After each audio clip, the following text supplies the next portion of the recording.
Welcome to the program. I'm Brian Craig, always joined by my wife and co-host Kathy. Thanks so much, everyone, for tuning in. A lot to cover. I wanted to talk about this thing before the Christmas season is officially over. Yeah. In Business Insider, there was an article I put in your Facebook group the other day. You know, Home Alone and Home Alone 2 are popular this time of year. I love those movies. I've watched them probably 10 times in the last month. There's an article, the director of Home Alone explains how Donald Trump bullied his way onto the movie's sequel. So I read this article, and they shot some of the scenes in the Plaza Hotel, and Trump owned it at the time. I didn't know Trump owned the Plaza Hotel at one time. And they would have had to rebuild that entire set, which would have cost millions of dollars. So he let them film it there. And his only thing was that he would be in the film. He would have a cameo. Well, why not? He was just starting to, really build his brand and wanted people to get to know him. Everybody knew him by then. So the director explains how, it says here, let me get to the part. Columbus said that the production team dealt with Trump because at the time he owned the Plaza Hotel.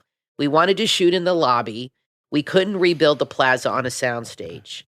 Everyone involved with the movie thought they would simply pay Trump a fee, which is usually the norm. We paid the fee, but he also said the only way you can use the Plaza is if I'm in the movie. So we agreed to put him in the movie.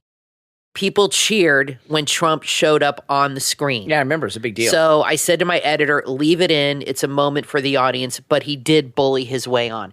How is that bullying your way onto the set? If you own a business and they want to film it and you're a famous person, that's one of the best scenes in the film is when he goes up to Trump and asks him where the desk is, and he points to him, and Trump's really good in that scene. And I remember I saw that in the theater and everybody went nuts.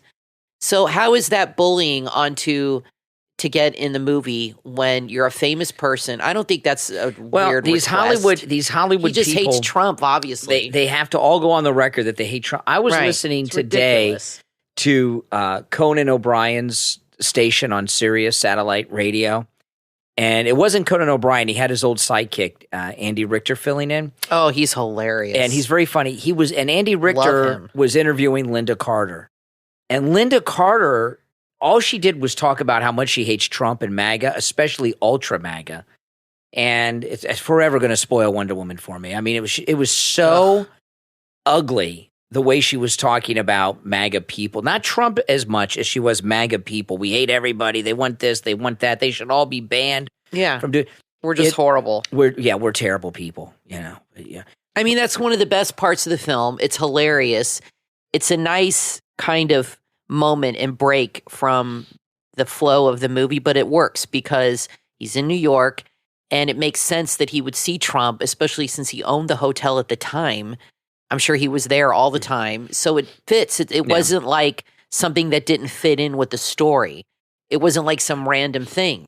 He owned the hotel, so it makes sense that he would be there and encounter him. I thought it was so cool. Wow. And demanding that you're in a film if they're filming in your business, I don't think that's being a bully. I think that's a what that's reasonable thing to about. ask. You know what that's about even He's more a than liberal that? jerk. It's more than that. Every time, because these movies play a lot, Home Alone 1 and 2, they play a lot during Christmas time, and every time every time it plays, he's got to send a check to Donald Trump. I remember there was one network. He gets paid. And there was one network one year that cut his scene out.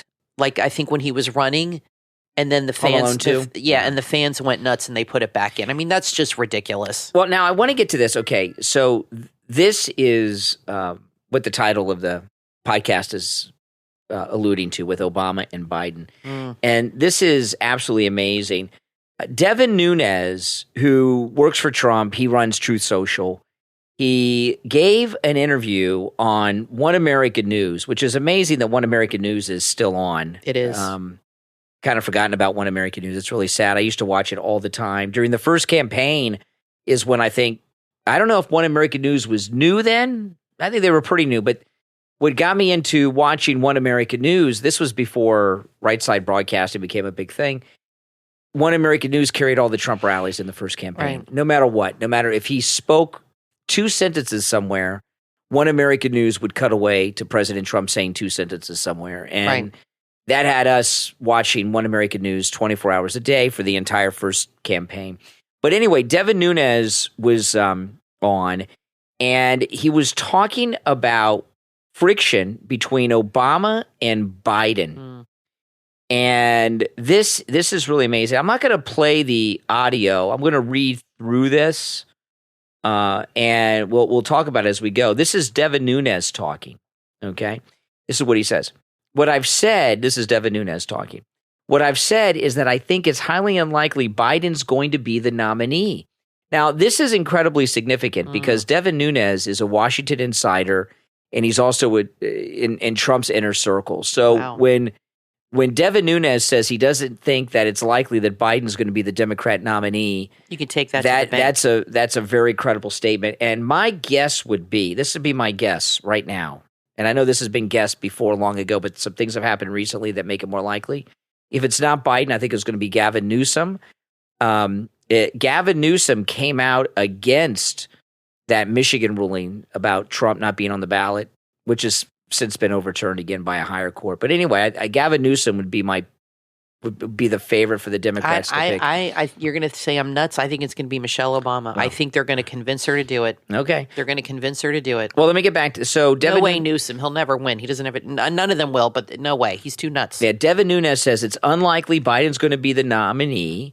He says, now you know this because you're in Washington, John and I, from my experience, Team Obama is the one that's been running the Biden White House, which also that means if Devin Nunes says it, that is confirmation of what we've suspected. It's factual. We've been saying that for a long time here. Yeah. Then Devin Nunes goes on, I think that the giveaway here is that the night before Biden, he says the giveaway is this, the night before Biden runs, Susan Rice, who's the domestic policy advisor, one of Obama's top lieutenants, she still is, she was running the White House. She exits stage left in the middle of the night. She's gone.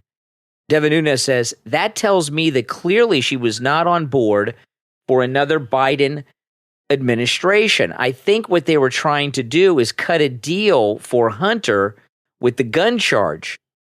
Okay, he says, look, we got your kid off. It's time for you to get the hell out. Oh. Biden didn't. This is Devin. He is never going to leave this guy. Yeah, this is Devin Nunes talking. Biden didn't. Yeah. And he says Obama can't control Biden and Biden's wife because at the end of the day, Biden controls that important title, the presidency. That's right. Axelrod, Obama's political guy, is out there saying we're not going to win with Biden. So, and remember, Axelrod's another big. I mean, he's a top Obama guy.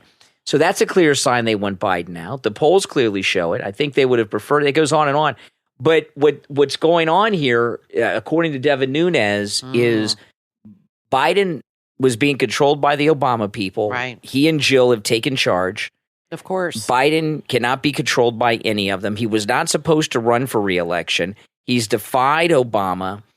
And since Obama can't control him and he defied him by running again, Biden is being pushed out by Obama. And Obama, it may not seem this way to us because, you know, we live in a different world than these Democrats. But Obama has incredible power right now among the Democrats. This Harvard president, gay, that made all the anti-Semitic comments, they were going to fire her. This was reported over the weekend. Obama intervened and saved her job. She was going to be fired until Obama stepped in last week and saved her job. He's got a lot of juice. You think Michelle's more likely than Gavin Newsom? I think Obama if he has that much juice, he's going to want to put somebody in that he can control because Obama has an agenda. You think he could control his wife? And the border. Well, do I control you? No, but they're on the same page. Remember when she made that comment about the flag? And she said all this over a flag. That's right. And he nodded and said, yeah, right. I mean, they're on this. Those two think alike. Yeah, they're sickos. So if she's in, they'll work together. And he's got an agenda, and the border is part of that. When they said that about the flag, that showed you how much they hate this country. They hate America. They hate white people, and they hate America. They think we're colonizers and bigots, and they want to change this country. He said he wants to change the Constitution and everything. They want to reshape this country in their image. And he can't run again.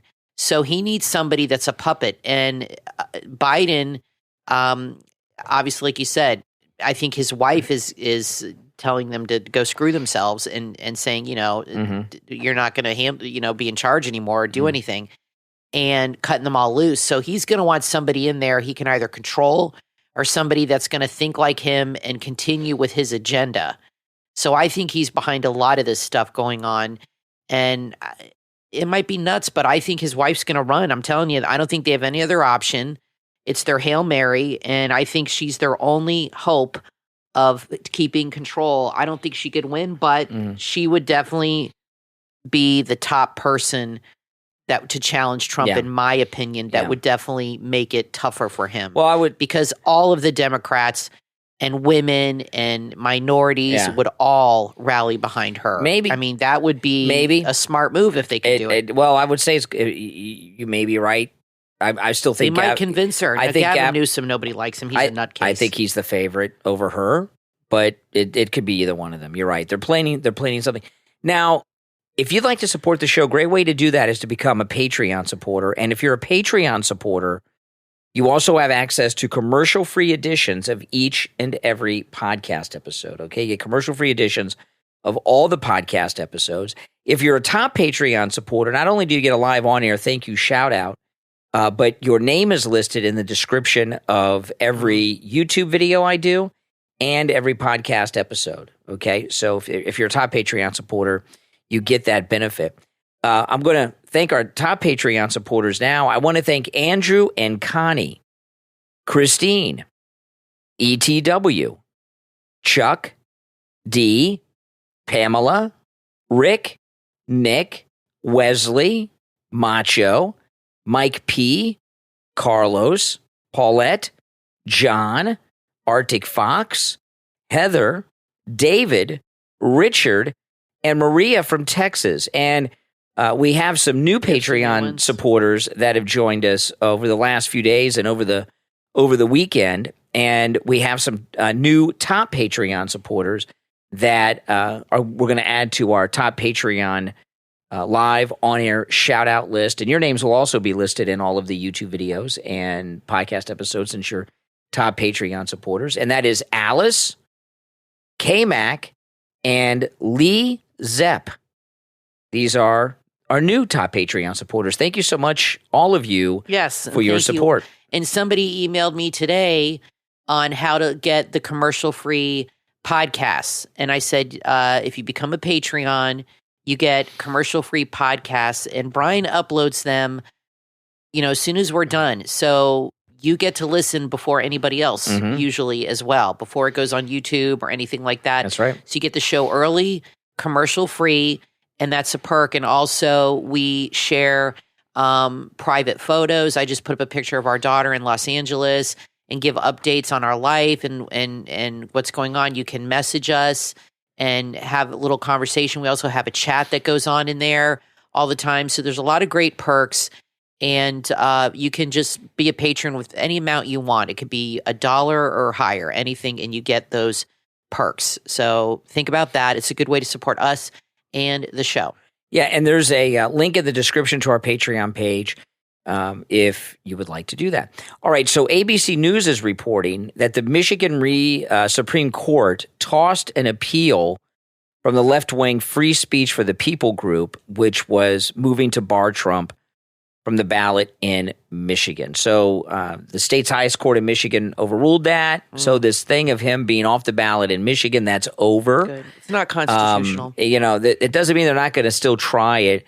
But, I was looking over the polls today, and there really are not that. Trump is ahead in every poll everywhere, pretty much, and not just the Republican primary, even against Biden. And I was looking in the battleground states, the toss-up states that can go either way.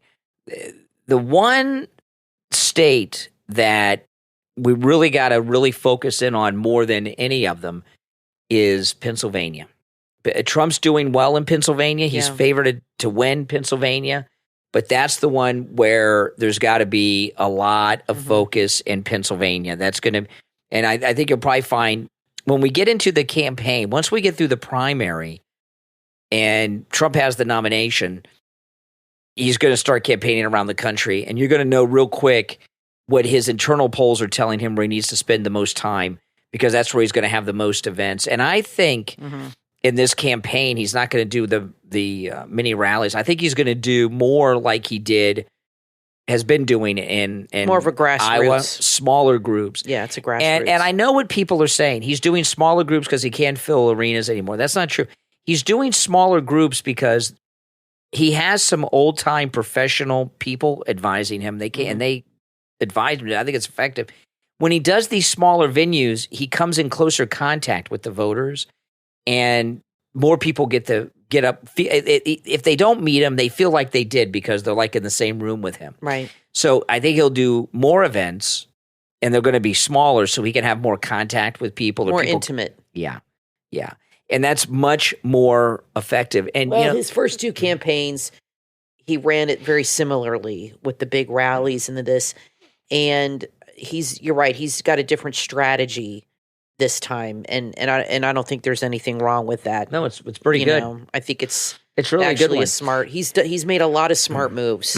Yeah, this campaign. He really has. And these smaller groups is the way to go. And the thing with the rallies, because listen, the toss-up states are where the whole campaign's really going to be focused. I mean, like Florida. I'm not saying he's not going to do a rally in a place like Florida, but he's not going to do as many because he's one person, so he has limited time. Right. So he's got to focus in these battlegrounds. And if he does a rally, if you watch on Right Side Broadcasting when he does the big rallies and they interview people drive from all over the country to go to these rallies. Yep. He needs to meet the people in these states closer than having people come from 6 states away in a state that's already going to go Trump isn't the way to win it. He's running the campaign in a completely different way. And I think it's pretty smart what he's doing. Now, I was talking this morning about this, and it looks like Ramaswamy's getting ready to endorse President Trump, and it's going to be soon. Ramaswamy, just to give you guys an update on this, Ramaswamy has suspended all advertising in Iowa and New Hampshire, and both of those are middle and into next month. Iowa first, New Hampshire second. He is a billionaire. He is the number one donor to his campaign, so he has personally decided to stop spending money on ads. And President Trump said yesterday that Vivek Ramaswamy is going to endorse him. So maybe that's why Trump, like you said, has been praising him all along. He knew he would never win, but he wanted that endorsement. Yeah, and the support of Vivek's. Because he's so popular. With so where do you people. think he'll end up? Obviously, he's going to probably have a place on Trump's team somewhere, whether we like it or not. Where do you think that's going to be? Is he going to end up on the cabinet or? I don't know, but I told people once Ramaswamy endorses Trump, I'm not going to be criticizing Ramaswamy anymore. Do you think he'll make him his VP? No. That's possible. No experience. No, I told you he's got two. If he has him as his running mate, Trump could have a speech. In the middle of the speech, bring out Ramaswamy. Ramaswamy could get this huge applause, maybe bigger than Trump got.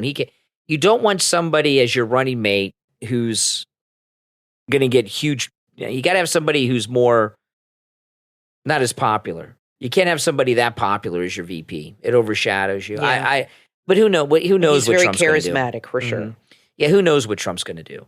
But Ramaswamy, his endorsement of Trump is imminent. It's just a matter of when. He may wait until after the Iowa caucus. He may do it before.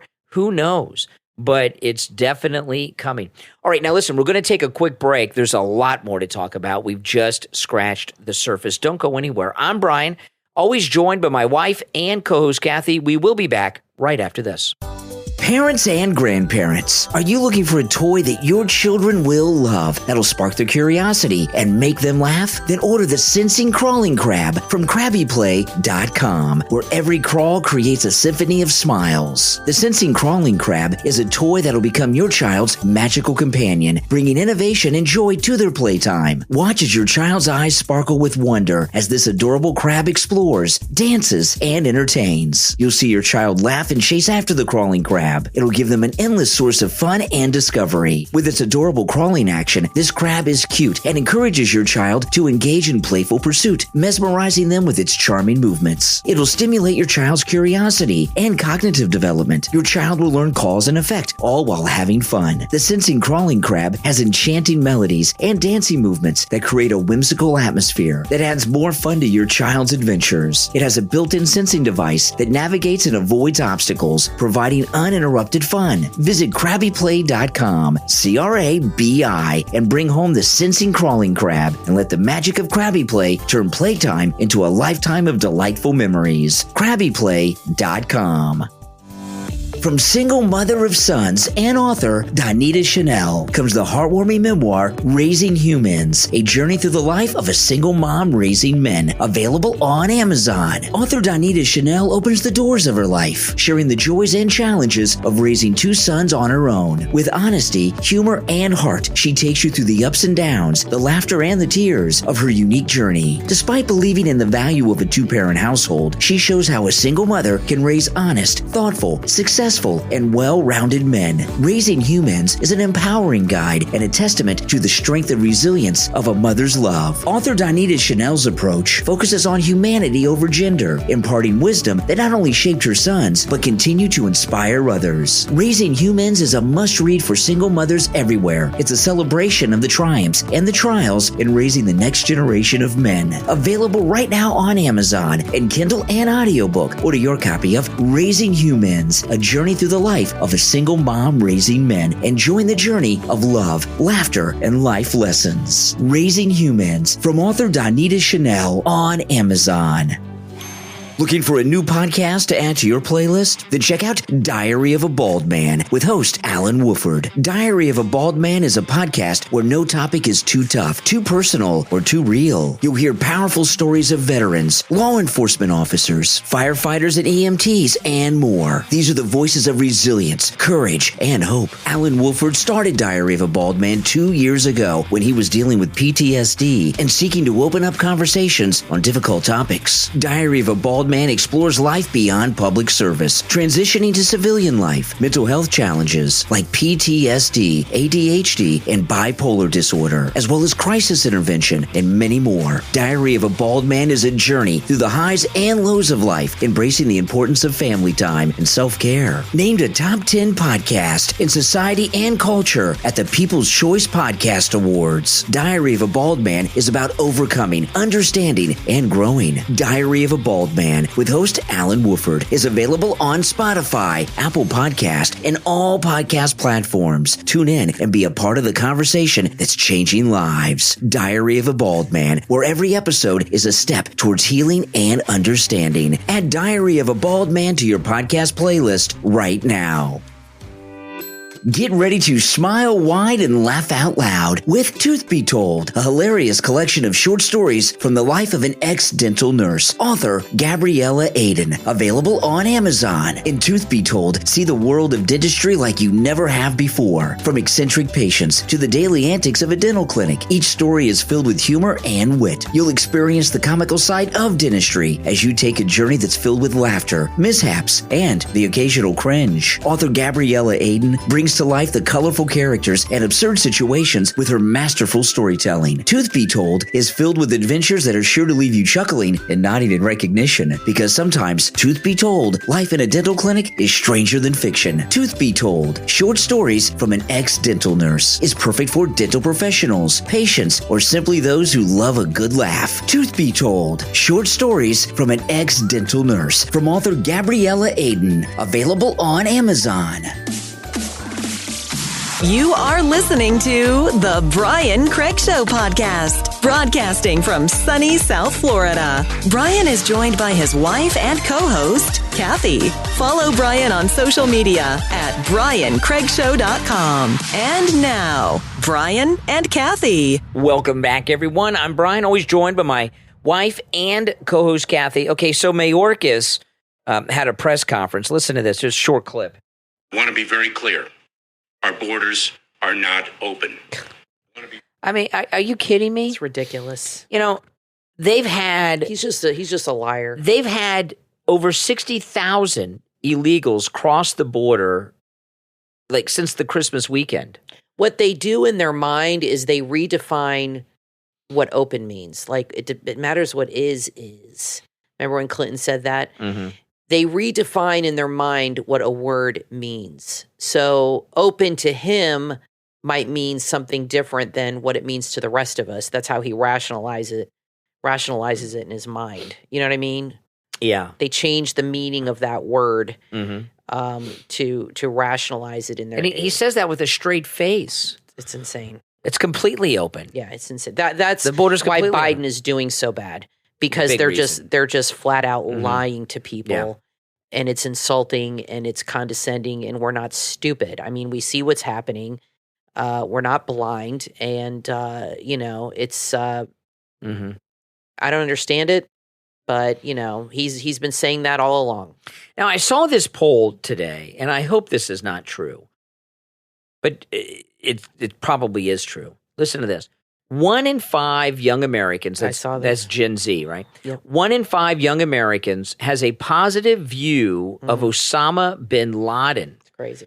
The alarming survey found 3 in 10 Gen Z voters believe the views of Osama bin Laden, that everything that he did was a force for good. That's the danger of TikTok right there. That shows you. That's 30%. That shows you the power of TikTok and how it very successfully brainwashes young people to think a certain way. That's all from TikTok stuff. Another poll taken in October after the attack on Israel found 1 in 10 voters under the age of 30 had a positive view of Hamas. I mean, this is crazy. These, of course, are people that, Gen Z, they were born after 9/11 and they didn't experience it, but still, they've urged schools to do more to teach children about the perpetrators and for the U.S. to come clean about Saudi Arabia's involvement in the attacks. Jail This, partners to me, is all about the brainwashing of the youth that Obama. Oh, yeah. Obama is behind all of this. Who's a Muslim? Remember, 8% of the Gen Z age group said both bin Laden's views and actions were good. 23% said bin Laden's views were good, but his actions were bad. 81% said they had negative views of him overall when they go to the voting block. But I mean, the Gen Z, it's both TikTok as well as the education system, and Gen Z. this all started when Obama went into office. Yeah, Gen Z. I mean, these are people born long after 9/11. So they don't have the experience that we have. I mean, those of you like us that remember 9/11, I mean, watching that live on television. Yeah, but we weren't alive when JFK was shot, but we understand that it was a bad thing. Well, yeah. Or when Martin Luther King was killed, but we know what happened and acknowledge that was a horrible thing. Well, I don't know if we know what happened with Martin Luther King. Well, but we still. know it was bad. That was very we don't strange. sympathize with who killed him. But they've been brainwashed in the public schools and on TikTok and in the colleges, and they just don't understand. And you can see from like this woman at Harvard and these other leaders of these colleges. Yep. And you see these protests at the university. The entire, the curriculum in our schools, much of it is either devised at universities, but the graduates from those universities end up being school teachers. Yep. So the Muslim infiltration of our universities has spread down into the curriculum of our public schools, and we have this Saudi Arabian, Middle Eastern, Iranian view of the United States of the Middle East and 9/11, and it's really frightening. They need to, here in Florida, DeSantis took out a lot of books out of the schools that involve transgenderism.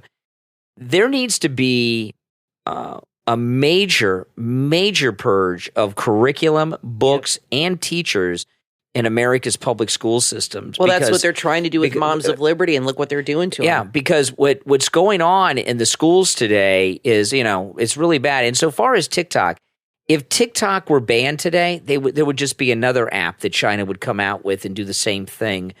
I don't think just banning TikTok should definitely be done, but it's not going to stop The only problem. way to stop this invasion by China and this war they have going on is to completely cut ties with them, completely cut them off. Manufacture everything here. Don't get medications from there. Just cut off TikTok. Don't let them buy land over here. Completely cut them off from doing any business, having any effect on this country. And I really think Trump is the only person that can do that. That was willing to do that. Mm-hmm. No, but other politician, they're all on the take. Yeah, everybody has a price except for him, as they say, and that's the only way to do it. We're in a real bad situation now. That what these Gen Zers are saying is different than people that are 9/11 conspirators that think that Bush had prior knowledge. That's not far-fetched to me. You don't think so anymore? No, I don't. I think it's very probable that George Bush had prior knowledge of 9/11. Absolutely. That's what they said about FDR with Pearl Harbor. Well, the same thing with World War II. I'm starting to think, I've always been a student of the Second World War. I've always studied the Second World War. And, the Great Depression was going on. And the Great Depression was a global depression. And World War II pulled the entire world out of a depression, not just this country. And I would not be surprised if the Second World War was started by the Allies because of the Depression to get us out of I would not be surprised by that at all. Well, look what happened with the Iraq War. Yeah, England exactly. was behind that and the weapons of mass destruction. Exactly. My mom's third husband, my mom's been married a bit, he was in World War II. He joined when he was 16. And he was a diver, a frogman, he said. And he, I can't remember where he was stationed, but he told me FDR knew it was going to happen. He said everybody knew that. And he told me that whole thing. And he was in World War II. And he said, we all knew it. Everybody knew it, that he knew it was coming and he let it happen. Yeah. It wouldn't surprise me at all. And the ships at Pearl Harbor were old, very old, out-of-date ships. The more modern, up-to-date vessels, the aircraft carriers and such, they were at sea. The ones that were in Pearl Harbor that were hit were like old rust buckets, some of them from like the First World War, okay? Well, I went to Pearl Harbor. You need to go. And it was really very sad. And I remember, I didn't know really much about Pearl Harbor. I mean, I knew a little bit, obviously. But I went there with my dad and my stepmom and my stepbrother and stepsister. And we went to the memorial, and it's a huge, huge graveyard, cemetery on a beautiful hill. And it's this huge museum area where you go in and walk around. I mean, I was 20. I don't remember everything. It was 30 years ago, but you walk in and there's all this stuff, and they have the kamikaze missiles, and you can look inside of one. Torpedoes, yeah, where you can look inside and see where the guy would sit. And they were small guys because it was tiny. And they would sit in there and just steer it, and then kill themselves to do that. And then we went out on the boat to the Arizona boat, and I didn't know that was out there, and I wasn't paying attention. I didn't know where we were going, and we go out and we go on that thing, and we're walking on the thing, and my dad's like, "All right, look down." And then you see the boat, and I'm like, oh my gosh. He said, yeah, this is the Arizona. He said, this was bombed, it's sunk, and he said, there's dead bodies in there. That's their burial. And it was really sad and just incredibly moving to see that. And hopefully you get to see that someday, Brian, it's really an incredible place. And there were a lot of Japanese there. I was shocked by how many Japanese tourists were there. I never bought any of these government conspiracies, even about 9/11, until I saw what they did and what they're doing to Donald Trump. Believe them. And these people, all they care about is you look at Nikki Haley. We should carpet bomb Iran, and never saw a war she didn't want to expand because the military-industrial complex donors. And when you see what's going on, and look, 9/11, we invaded Afghanistan, and we were there for 20 years almost, 18 years, 20 years. So these wars are very lucrative. So, so I believe almost all conspiracy theories now. They all seem credible to me because of what they're doing and have done to Donald Trump. I was reading an article the other day. I couldn't believe how many Americans are on the terror watch list because of January 6th. Really? How many? Oh, it was huge. I can't remember the exact number, but it was a massive number.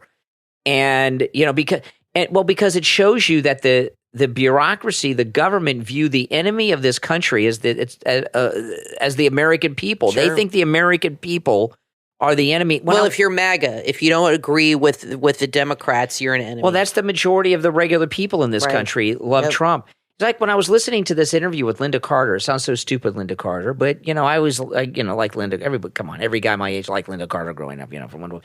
Love Wonder Woman. And I looked it up. She's in her 70s. She sounds like she's 170. Her voice.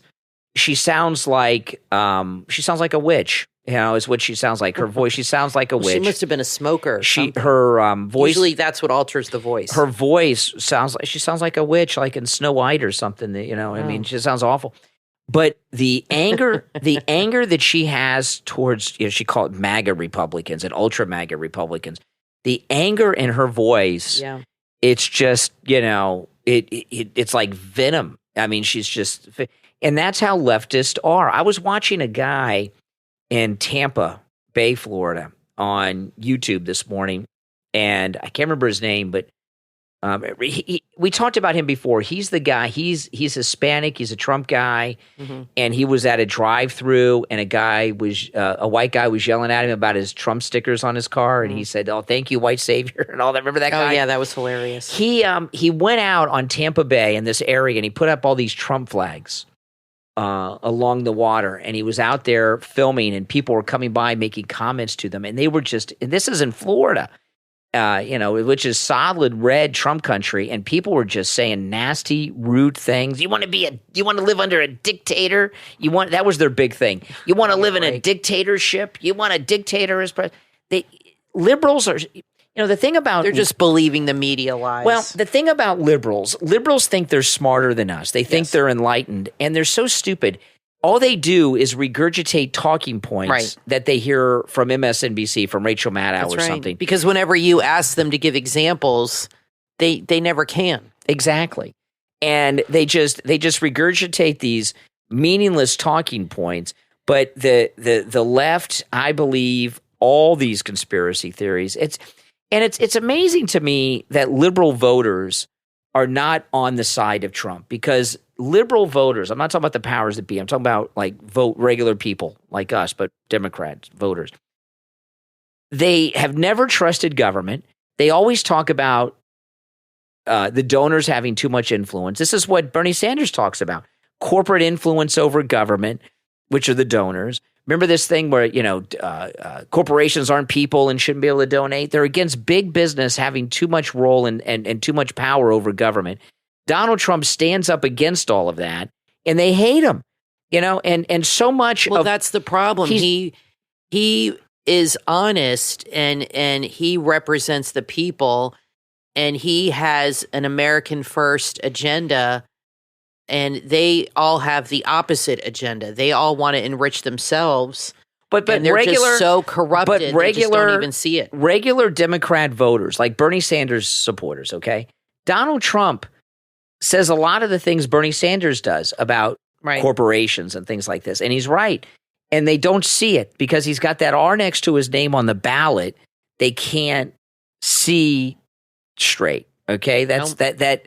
The cause of Trump derangement syndrome is that R next to his name, and it just blocks out everything in their mind. All right, we're going to take a quick break. When we get back, there's so much more to discuss. Don't go anywhere. I'm Brian, always joined by my wife and co-host Kathy. We'll be back right after this. Stay up to date with the latest cybersecurity news with the Cyber Smart Morning News Update. That's Cyber, CYBUR. Hosted by retired FBI Special Agent and cybersecurity expert Darren Mott. Darren Mott brings over 20 years of cybersecurity experience to your morning routine, delivering quick, major cyber headlines that you might have missed overnight. Each episode is packed with the latest news, safety tips, and crucial insights to keep you cyber aware and safe in 5 to 7 minute hits each day. day. The Cyber Smart Morning News Update provides the day's cyber news highlights as well as what it all means for you. They cover everything: municipal breaches, supply chain attacks, the latest in cybersecurity. If it's cyber news, they've got you covered. Stay informed and stay ahead of the curve in this digital world. The Cyber Smart Morning News Update with host Darren Mott is your early morning cyber caffeine hit. Make sure to listen and tell your friends too. Available on Apple Podcast, Spotify, and all major podcast platforms. The Cyber Smart Morning News Update with host Darren Mott, where cyber news meets clarity and action.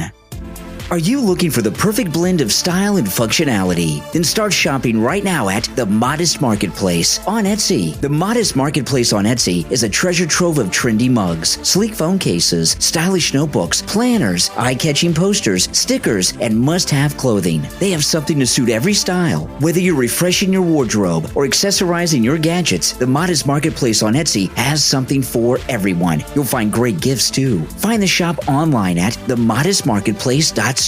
That's themodestmarketplace.store. View the collection. You will be impressed. Themodestmarketplace.store. Shopping made simple. The Modest Marketplace on Etsy.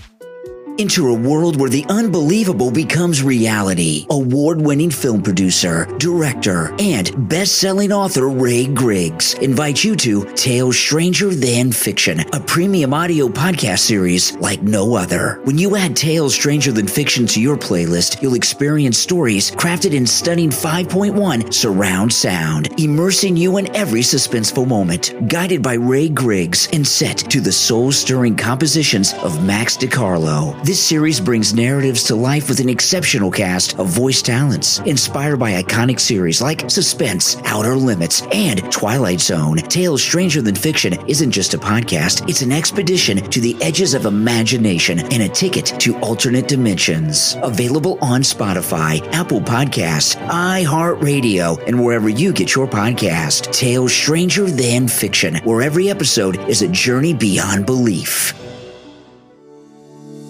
With holiday parties and a new year right around the corner, it's time to transform your skincare routine with Rheemon, online at wantlesswrinkles.com. There you will find Rheemon, the #1 skincare company in Korea that's now launching in the United States. This is a true revolution in skincare. Everything is completely vegan and from chemical-free formulations. They believe in the cruelty-free approach. These amazing products contain no animal-derived ingredients and are never tested on animals. There are also no parabens, sulfates, artificial fragrances, or any other questionable substances in their formulations. Are you ready to experience the Rheemon difference? Then visit wantlesswrinkles.com and discover a new era of skincare. Rheemon, trusted ingredients, unprecedented results. Don't miss out. wantlesswrinkles.com.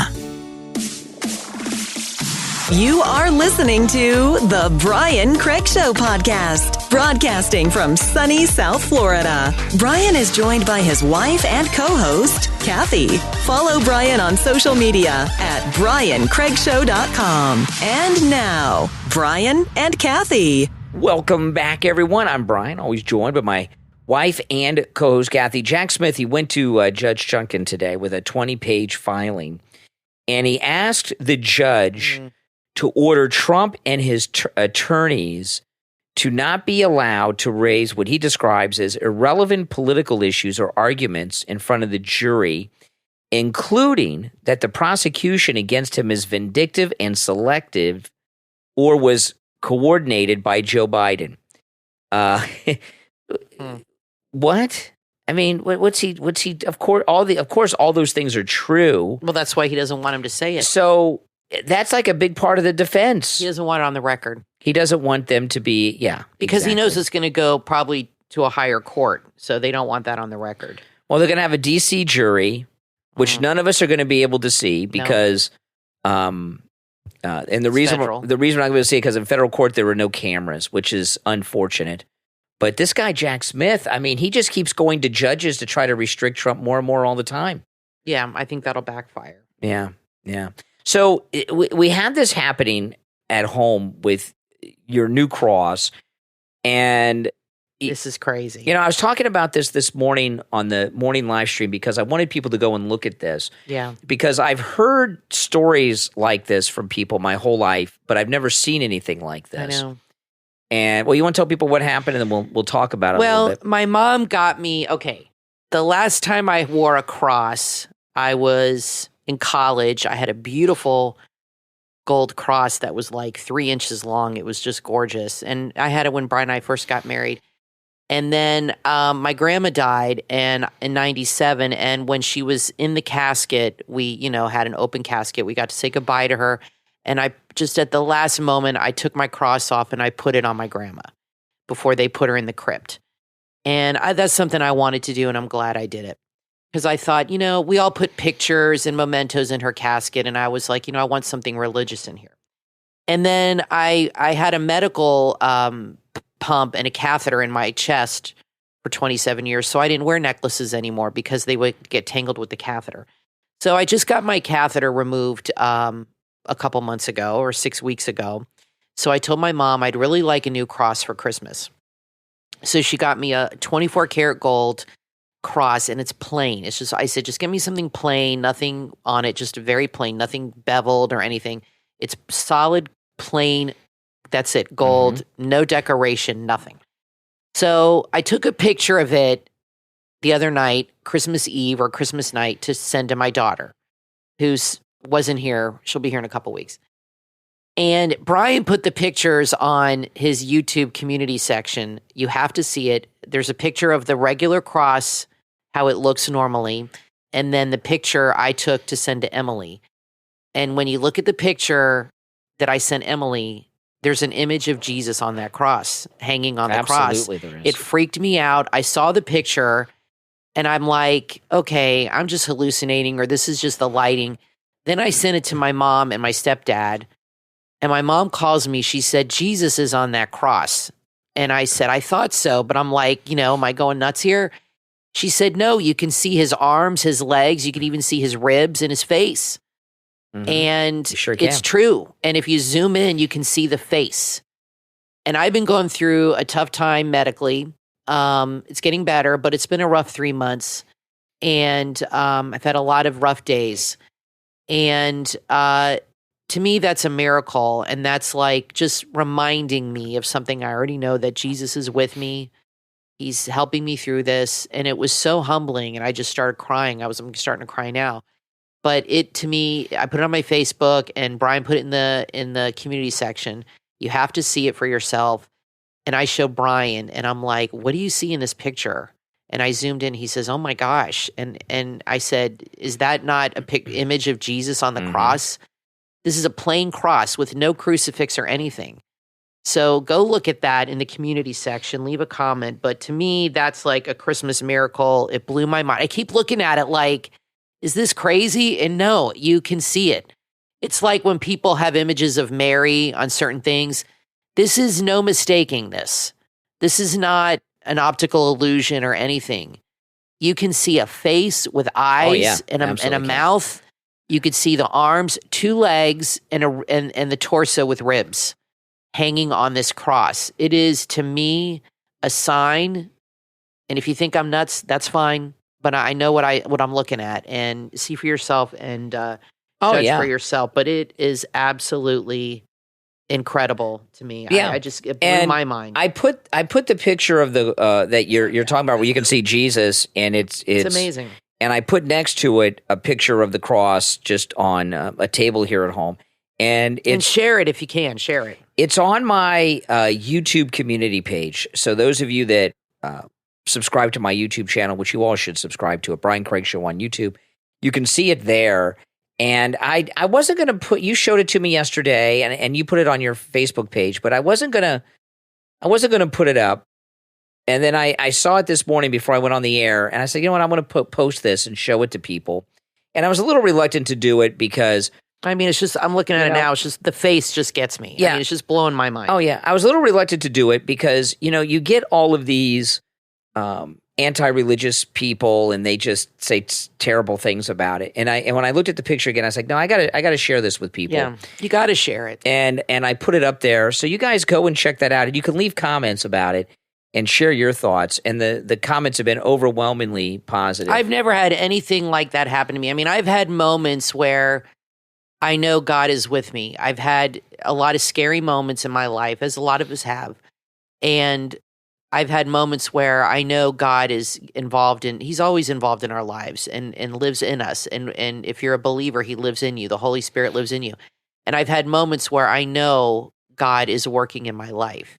Mm-hmm. But I've never had a sign like this where I've had an actual physical, visible sign. Oh, yeah. And I wasn't praying at the time. I wasn't like asking for a sign.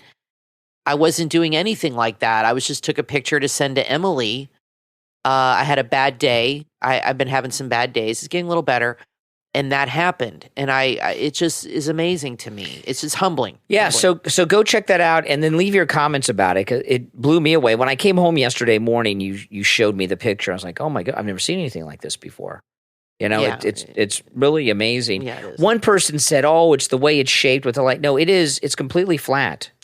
It is a completely flat, and you can see there's a picture next to it. Both sides are flat, okay? There's no bevel. There's no beveling on this cross. There's no detailing. There's no crucifix. It is a completely flat, plain gold cross on both sides. I promise you. And there is no way that the lighting would work in such a way that it would show this image. There's just no way. How would that happen where it shows an actual face and a body? When I first took the picture, I looked at it. I'm like, am I crazy? Yeah. Absolutely. And I sent it to my mom, and I didn't say anything to my mom. I just sent it to her, and she called me immediately, and she showed her husband. She said, Kathy, that is an image of Jesus on that cross. It sure is. And I said, I thought so. So you don't have to believe if you don't want to, but I'm a believer. I've always been a believer of Jesus, and to me, that just blew my mind. Well, Christmas miracle. Speaking of believers, Mike Lindell's a believer. Yes. And there are a whole bunch of new specials for the new year at MyPillow.com. I'm just going to share 3 of them because these are very good. And we coincidentally have all 3, and so we could talk about them. But there's 3 New Year's specials I want to talk about. The MyPillow 2.0 is 50% off with our promo code Kane at checkout, Kane. Now, the MyPillow 2.0 is the MyPillow with temperature regulating technology. It keeps your neck, your head, your face the perfect temperature all night long. You will never turn the pillow over again looking for the cool side. It is 50% off. The MyPillow 6-piece towel set with our promo code Kane is at the best price they've ever offered it for, and they have many new colors, just $29.98 for the MyPillow 6-piece towel set. And the flannel sheets. Now, we have the flannel MyPillow sheets. They are spectacular. Yep. Winter is here. The flannel sheets, 50% off with our promo code Kane at checkout, Kane. Another thing I've been talking about too, again, you can use our promo code Kane, Kane, on all the specials at MyPillow.com, not just the ones we talk about. But the down comforter is 60% off. And a cool thing about the down comforter is that a down comforter keeps you warm and toasty all winter long and keeps you cool and comfortable during the summer. I don't understand how these things work. No. But the down comforter is 60% off. So there's great specials there. And remember, when you go to MyPillow.com and you use our promo code Kane, not only are you getting great high-quality products, but you're supporting all of the content I'm connected to, the podcast, my YouTube channel, the radio show, everything. Plus, you're supporting Mike Lindell and his employees. So promo code Kane, Kane, at checkout at MyPillow.com. And it's going to be a cold winter, and I can tell because it's cold here. This Florida, has been one of the coldest Christmases. It's getting ready to dip into the 40s at the end of this week. They might shut the state down for that. It never gets that cold in December here. It's always in the 80s and maybe the 70s at night. Oh, yeah. So it is going to be a cold winter here. That tells me it's going to be really cold everywhere. Yeah, we're going to break out the flannels. It never gets in the 40s until like middle of January. Absolutely. So, and it might be for a couple days. It's going to be in the low 40s like 3 or 4 mornings when you go to work this week. So you definitely, now is the time before you hit the middle of dead winter to upgrade your bed to those warm, fluffy flannel soft sheets. They're amazing. Absolutely. Now, I was reading an article today. I think it was in Breitbart. I know I tweeted it. So it's all if you guys follow me on Twitter, you can find it there. It may not be Breitbart, but I think it was. And it said fewer young men are going to college than ever. And the thinking on that is that it's a bad thing. And I'm telling you, it's not a bad thing.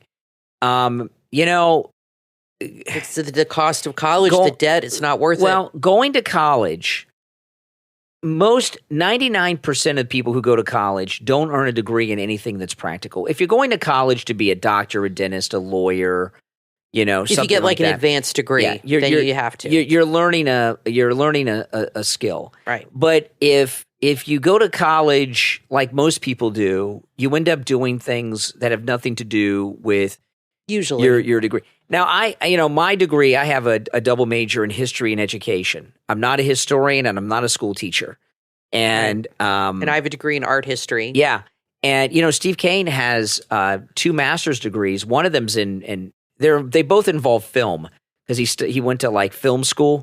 He doesn't make movies, So and that's how most people I know are. Now, if you're going to be an accountant, there's a lot of practical things, but for the most part, if you go, I mean, this is what if we had a son, daughter's different, but if we had a son, I would want him to become something that's hands-on, a carpenter, a mechanic of some kind, like maybe a higher tech mechanic, like diesel or plane mechanic. Why not go to college? I think mostly it's a waste of time. It's an ego exercise to get a credential that you can brag about. I think the problem is the cost of education and the amount of debt that the kids are saddled with now. That's a problem too. It too. is also my nephew is applying to colleges, and he got into he's trying to get into FSU, which is where me and my sister went.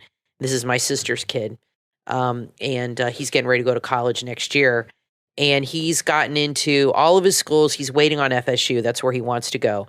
But she told me it is extremely competitive, very, very competitive, much more than when she and I went to school back in the 90s, in the 80s. And she said it's very hard now for kids to get in, more so than ever. So you have that factor, which discourages kids because you have to have such high grades and such high SAT scores. It's like the 1%ers are the only ones that can get in. Yeah. And you have to have a lot of money to get in. Now, my sister and her husband, they do well. Okay, they both have Teslas and they live in a very nice house, but their son is going to a public Florida college because the private schools are just... Even that, and that's going to be expensive for them. The prices. My dad put 4 kids through college, and at one point there were like 3 of us in at the same time. But back then we all went to state schools. My brother went to U of F. I went to Florida State, and then my little brother, I can't remember, he went. I think on UNF.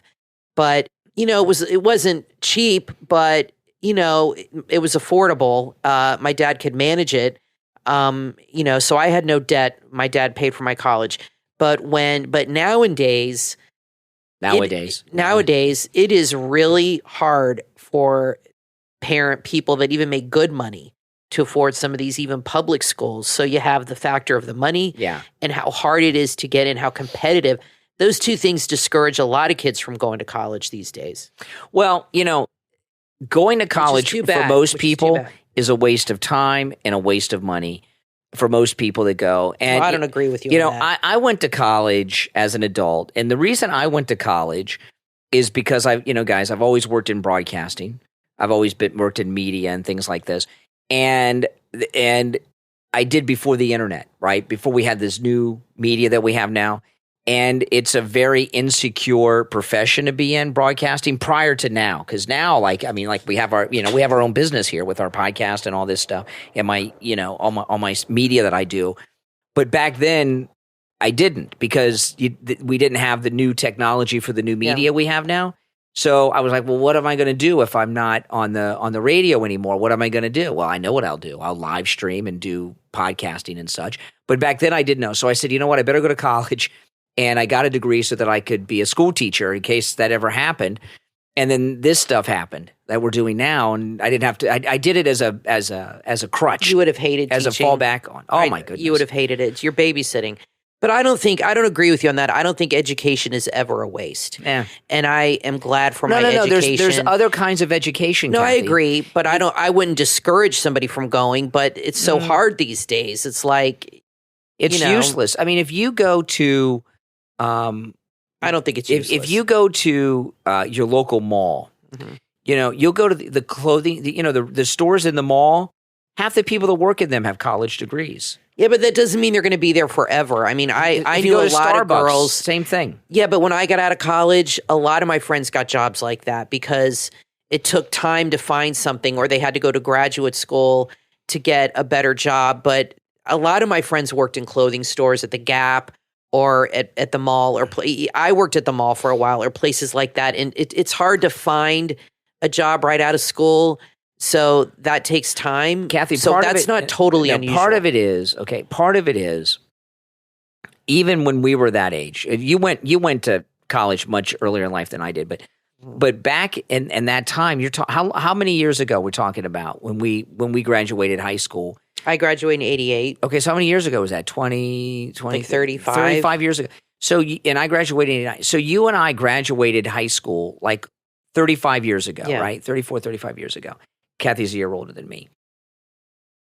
Yes, let's more about that. More people have college is more accessible today than it was then for people. Not anymore. And it is because there's financial aid and stuff. You can always find a school. It depends on where there's more schools, and there's ways to pay for it that weren't before.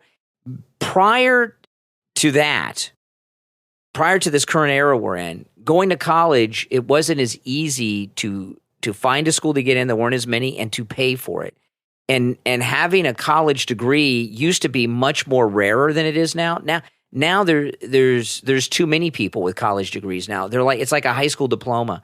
That's why I think men, unless they're going to do something specialized, like I said, accounting or something, becoming a doctor, they're better off learning a vocation than going to school and majoring in some liberal arts thing. Well, I had a friend who had a bachelor's, and she wanted to go get her master's, but she's disabled, so she's really not working. And I said, well, how much is and her bachelor's was all scholarships and things. She didn't have to pay for it. I said, well, how much is it going to cost you to get a master's? She said about $50,000. Oh my goodness! I'd have to get in loans. And I said, okay. I said, but are you going to use that degree for anything? And she said, well, no.